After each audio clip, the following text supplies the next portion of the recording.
showbiz yo mu Rwanda imaze gufata indi ntera, ariko iyi showbiz izamuwe n'aba basore babiri bita Mugisha Benjamin ndetse na Itawacu Bruce cyangwa se Bruce Melodie ndetse na The Ben. Aba ni abahanzi bazwi cyane rero hano mu Rwanda, bafite hit idasanzwe kuko bagiye bakora indirimbo zigakundwa ndetse bagakora ibikorwa bigaragara.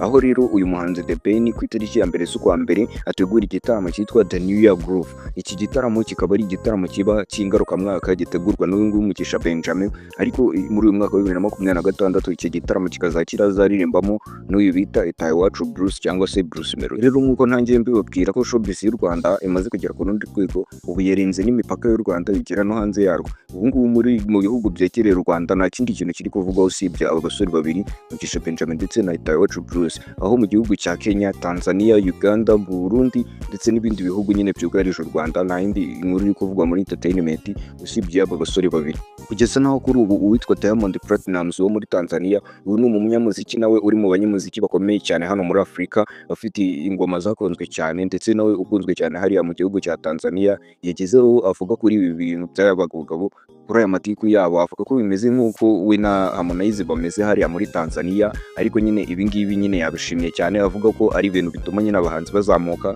ndetse bagatera imbere. Ariko nyine abashishikariza kuvuga ko nyine ibi bintu bya competition nibo bigira urwango nyine, ahubwo bakabikora kugira ngo nyine bakore business mu muziki nyine wabo utera imbere, nta bintu byo urwanga. Ibyo yavuze rero yabyanditse ku rukuta rwe rwa Instagram, yabitangaje muri story, ariko nyine yabyanditse mu rurimi rw'Igifaransa ndetse n'icyongereza, ndubuze kubibasobanura. Ariko wowe tubanye muri kiganiro, manzi ukore subscribe, ukore like kuri iyi video ndetse igitekerezo cyawe nikigure muri comment.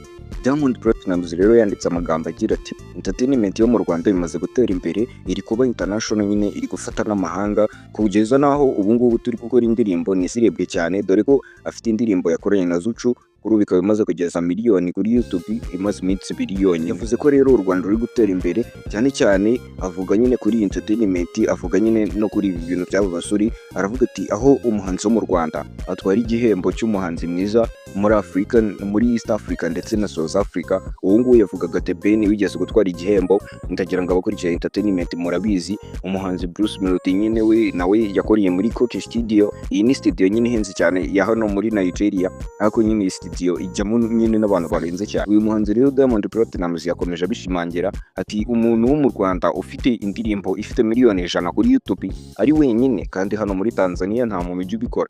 Aho ngaho nyine yavugaga Israel Mbonyi, dore ko Israel Mbonyi hano nyine muri East Africa ni umuhanzi wa mbere ufite indirimbo ari wenyine ifite views nyinshi, aho afite indirimbo yitwa Slowly. Iyi ndirimbo ikaba ifite miliyoni 128 gutyo kuri YouTube. Jya wisearching uri buze kubibona, umbwire views usanze ufite hano muri comment, ariko nyine ifite muri views miliyoni 120 gutyo. Diamond Platnumz ikindi yavuze ku banyarwanda, yavuze ati umunyarwanda amaze gutera imbere, aho umunyarwanda agenda agakora n'indirimbo n'umuhanzi wo muri Hollywood. Ubwo yavugaga muri Bruce Melodie kuko murabizi yakoreye indirimbo na Shaggy, iyo ndirimbo yitwa When She's Around. Bivuze n'ibindi byinshi rero, avuga ko entertainment yo mu Rwanda nyine ikomeje kuzamuka cyane. Aba bahanzi nyine bari gukora ibitangaza kandi bari kwigarurira Afurika, nyine umuziki w'u Rwanda nawo ugiye gutera imbere. Gataho rero n'umushinga Bruce Melodie na Diamond ndagira ngo umaze mu mwaka urenga uvugwa w'indirimbo yitwa Pompomu. Batangaje ko muri ino minsi bari buze kuyisohora, ndetse audio ubu ngubu ikaba yasohotse ku mbuga zose zijyaho audio, harimo Spotify, Audio Mac, Apple Music n'izindi nyinshi. Ugiye ukayisearching wayibona. Akaba afatanyije n'uwo bita Brown Joel. Brown Joel rero n'uyu akaba ari umuhanzi muri Nigeria, nawe akaba ari umuhanzi nyine ukizamuka utaragera ku rwego nk'urwawe, ariko nyine bakaba bazitirekana aho tugushyire mu ndirimbo noneho tukuzamure uzamukire muri iyi ndirimbo. Indirimbo rero bayita Pompomu. Video bikaba biri kuvugwa ko iri buze gusohoka mbere y'igitaramo cya The New Year Groove. Niba utaragura itike yo kujya muri iki gitaramo rero ndagushishikariza kugira ngo nawe uyigure, uzajye kwirebera hagati y'abo bahanzi babiri bacu, ubundi tumenye ngo uwa mbere ninde.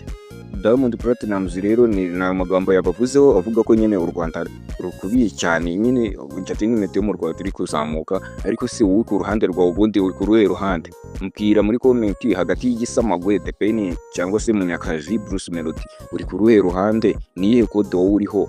muri abo bagabo babiri ubundi ninde ugukoma. Ariko nyine ndagira mbabwire ko igitaramo cyafashe n'indi ntera. Ubu ngubu Bruce Melodie ndetse na The Ben baraye mu rusengero bajya kwiyambaza Imana kugira ngo nyine ize kubafasha muri iki gitaramo. Bikaba bipanzwe ko iki gitaramo nyine The Ben azajya kuri stage ari uwa nyuma. Ubwo urumva nyine hazabanza ba Kevin Kate, aba Krishizi, ba Benovia. Murubizi ko Benovia nawe yasabye stage hariya muri press conference The Ben akayimuha.